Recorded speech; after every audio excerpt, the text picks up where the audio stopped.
બ્રાહ્મણનો દીકરો છે ને માટે જનોઈ આપી. ગુરુ મહારાજે કાન ફૂંક્યા, બોલો ગાયત્રી મંત્ર બોલો. ભરતજી કઈ નથી બોલવું. આ બહુ બોલ્યો, એમાં તો બીજા 2 જન્મ લેવા પડ્યા.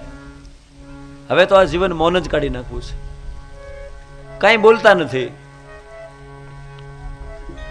ધીમે ધીમે મોટા થાય છે, માતા પિતાનું અવસાન થાય છે, મા બાપ મરે. હવે સાવકા ભાઈઓની સાથે રહી છે, ઓરમાન ભાઈની સાથે રહી છે. મોટા ભાઈઓ છે, ભણવા બેહાર્યા, ભણવામાં પણ ધ્યાન નથી રાખતા. આ હું ભણે, ભણેલું ભૂલી ગયો એટલે તો આ 2 જન્મ લેવા પડ્યા. માટે ભણવું નથી. શિક્ષકે કીધું કે આ તો ડફોળ છે, આને કઈ નહીં આવડે, આ હું ભણશે.